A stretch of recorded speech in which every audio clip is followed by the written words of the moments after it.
नमस्कार, मैं हूं सुमन कुमार। न्यूज अड्डा में आप सभी का स्वागत है। देश की राजधानी सज रही है G20 के लिए और G20 में क्या क्या इस बार खास रहेगा उसे मैं सुपर एक्सक्लूसिव आपको दिखा दूं। एक ऐसी जगह मैं आया हूं जिसे आने वाले दिनों में दिल्ली देश की राजधानी में सबसे खूबसूरत जगह कही जाएगी, क्योंकि इस तरह से डीजीए और दिल्ली सरकार डेवलप कर रही है कि आप जब बच्चों के साथ यहां आएंगे। और ये जो हिस्सा है वो मैं आपको बता दूं कि ये मेरे पीछे आप मेट्रो स्टेशन आप देख रहे होंगे। ये मेट्रो स्टेशन आपको दिख रहा है, मेट्रो स्टेशन बल्कि मेट्रो अभी जाती हुई नजर आ रही होगी। तो ये इस वक्त मैं कहाँ हूं मैं आपको बता दूं कि ये जो हिस्सा है बिल्कुल यमुना के साथ का हिस्सा है। और यहाँ बन क्या रहा, आखिर यहाँ क्या हो रहा है ऐसा कुछ, तो मैं आपको बता दूं यहाँ बहुत कुछ ऐसा बन रहा है। ये बैम्बू स्टिक, बड़े बड़े से बैम्बू जो हैं उसे आप देख पा रहे होंगे। ये बैम्बू किस चीज के लिए है तो मैं आपको बता दूं कि G20 में इंडिया कि मैप के बारे में हमने सुना है, अलग अलग तरीके से समझने की कोशिश की है। तो यहाँ बैम्बू से ही इंडिया, पूरे हिंदुस्तान के जो अलग अलग प्रदेश हैं उनको उनके नक्शे बनाए जा रहे हैं। इस वक्त हमारे साथ जो हमारे एक्सपर्ट हैं, यानी जिन्हें बनाने की जिम्मेदारी दी गई है, वो मेरे साथ हैं और मैं आपको बताऊंगा क्योंकि इसमें सिर्फ बैम्बू से ही, और बैम्बूज के बारे में अभी जैसे हमें जानकारी मिल रही थी कि यहाँ अपने देश में जो उनकी प्रजातियां हैं। सबसे पहले आपका नाम क्या है? मेरा नाम डॉक्टर रहमत अली। डॉक्टर रहमत अली है और डॉक्टर रहमत अली एक एक्सपर्ट हैं। फिलहाल एक्सपर्ट इसलिए क्या है कि फिलहाल जो ये प्रोजेक्ट मिला है वो रहमत अली साहब को ही मिला है। और इसमें क्योंकि अभी दिल्ली के जो चीफ सेक्रेटरी हैं नरेश कुमार जी और यहाँ के PCCF प्रिंसिपल चीफ कंजर्वेटर, क्या नाम उनका क्या है? CD सिंह साहब। CD सिंह साहब इसलिए चर्चे में बहुत ज्यादा हैं कि दिल्ली में जो खूबसूरती आपको नजर आ रही है जगह जगह, वो वन विभाग का सबसे बड़ा, या उद्यान विभाग का सबसे बड़ा प्रोजेक्ट है।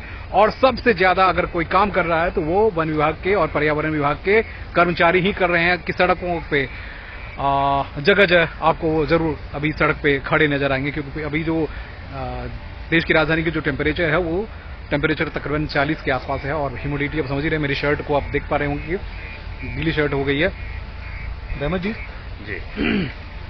अभी हम लोग चर्चा कर रहे थे इसमें कितने वेराइटीज जो है बांसों की वेराइटी? यहाँ 53 स्पेसीज लग रहा है, different species of bamboo. 53 species का एक सेटम बनाने जा रहा है हम लोग, और कुछ ही दिनों में ये तैयार हो जाएगा। ऑलमोस्ट हमारे काम बहुत आगे बढ़ गया है।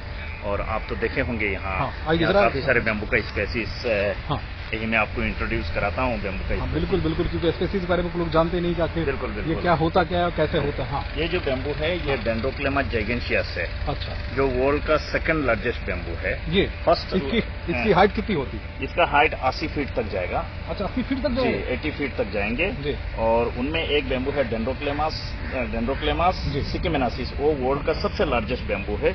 ये है सेकंड लार्जेस्ट। थर्ड लार्जेस्ट है डेंड्रोक्लेमास एस्पर। इस तरह से आपको काफी सारे ये पूरे डेंड्रोक्लेमास जाइगेंशियस का है। ये बैम्बूसा नोटन्स का है। नोटन्स का जी। इसका नाम क्या बताया फिर से? बैम्बूसा नोटन्स, इसका नाम है बैम्बूसा नोटन्स। ठीक है। और इसका नाम है डेंड्रोक्लेमास लुंगिस पेटास। अच्छा, ये कहाँ का, अपनी वेराइटी, देश की ही वेराइटी है? हाँ, ये अपना इंडिया का है, त्रिपुरा का है। ज्यादा डेंड्रोक्लेमास लुंगिस पेटास ज्यादातर त्रिपुरा एंड ये फर्क पाया जाता है आपको मिजोरम में। अच्छा, मिजोरम सबसे ज्यादा पाया जाता है डेंड्रोक्लेमास लुंगिस पेटास। ठीक है। ये है सर डेंड्रोक्लेमास सिकिमेनासिस, जो मैंने आपको बताया था। अच्छा, सबसे लार्जेस्ट बम्बू होगा यही। सबसे ज्यादा लार्जेस्ट बम्बू होगा डेंड्रोक्लेमास सिकिमेनासिस का वेराइटी। सबसे लंबा जी, सबसे बड़ा ये है डेंड्रोक्लेमास अफिनिस बोलते हैं उसको। अच्छा, इसका पत्ता बहुत छोटा होता है, अफिनिस बोलते हैं उसको। आइए इस तरह से। और ये है मेलोकाना डेसीफेरा बोलते हैं उसको, जिसको हम मूली बम्बू बोलते हैं असम में। ये मेलोकाना डेसीफेरा उसका साइंटिफिक नेम है। अच्छा, ये स्पेसीज जो है ये बैम्बूसा पालिडा है। अच्छा, ये पालिडा का स्पेसीज है।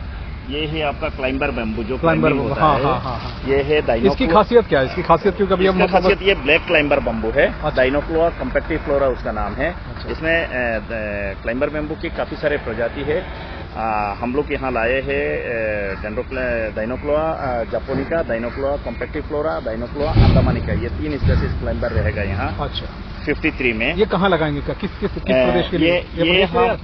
ये हम नॉर्थ ईस्ट में लगाएंगे। वो एक्चुअली ये रिकॉर्ड हुआ था उखरुल विलेज। अच्छा, Ukhrul district, Shirui lily village in the Manipur. अच्छा, ये बैम्बू मणिपुर रिकॉर्ड की हुआ था। हाँ, मणिपुर में रिकॉर्ड हुआ था। दोस्त शायद समझे न समझे, मैं एक चीज बता दूं आपको कि ये मणिपुर के ही ये जो प्रजाति है वो मणिपुर में ही डेवलप हुई है, और उसके बारे में ही अभी डॉक्टर साहब बता रहे थे, इसलिए आप जरा सुन लीजिए, क्योंकि इसके साथ साथ और बहुत कुछ दिखाना चाह रहे हैं। ये है बैम्बूसा वल्गारिस ग्रीन, अच्छा, जो असम में पाया जाता है सबसे ज्यादा। हाँ, हाँ। बैम्बूसा वल्गारिस ग्रीन ये है। उसके बाद ये है डेंड्रोक्लेमस होकारी, ये जो स्पेसीज है डेंड्रोक्लेमस होकारी है। हाँ। मैं एक एक करके सब ये कर रहा हूँ आपको, दिखा रहे हैं। हाँ, हाँ। बता रहे हैं। हाँ हाँ हाँ हाँ। ये है आपका सिजस्टक्सियम दलवा। अच्छा, सिजस्टक्सियम दलवा कहते हैं उसको। ठीक है। ये कहाँ की प्रजाति है? ये असम का ही प्रजाति है, अच्छा। असम में सबसे ज्यादा पाया जाते हैं। ठीक है। ये है बैम्बूसा टोल्डा। हाँ, हाँ। टोल्डा बम्बू हम लोग कहते हैं। हाँ, हाँ। ये है बैम्बूसा बल्कुआ। बल्कुआ। बर्मिस जैगेंसिया भी कहते हैं उसको, बर्मिस जैगेंसिया। बैम्बूसा बल्कुआ, हिल बल्कुआ बोलते हैं उसको। अच्छा। और ये है आपका बैम्बूसा बल्कुआ, जो हमारे सबसे ज्यादा वेट रहने वाले, हाँ, सबसे ज्यादा वेट रहने वाले बैम्बू जो है। और अच्छा, हाँ, ये हर गांव में, हर हिस्से में, हर गांव में। हाँ, तो बैम्बूसा बल्कुआ का ये सारे प्रजाति है।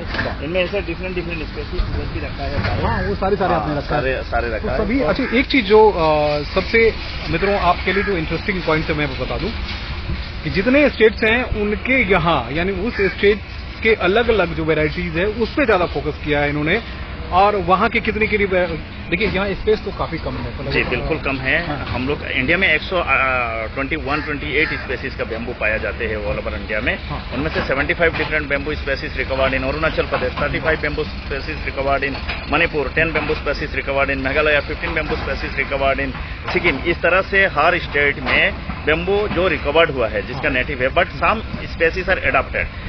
कुछ हाँ, नहीं, जैसे अरुणाचल में कुछ बैम्बू असम में भी है, अरुणाचल में भी है एडॉप्टेड, मणिपुर में भी है, अरुणाचल में भी है एडॉप्टेड, मिजोरम में है, त्रिपुरा में है एडॉप्टेड। कुछ एडॉप्टेड बैम्बू है, लेकिन प्रजाति जो जिस स्टेट में जितना प्रजाति पाया जाते हैं सभी को, हाँ, नहीं सभी को नहीं, उनमें से जो एडॉप्टेड है उसको हम लोग ने छोड़ दिया है। जो मतलब मणिपुर में भी है, अरुणाचल में भी है, हम लोग एक ही से लिया है सिर्फ। ओरिजिनल जो है उसी को, हाँ, उसी को रखा है हम लोग ने।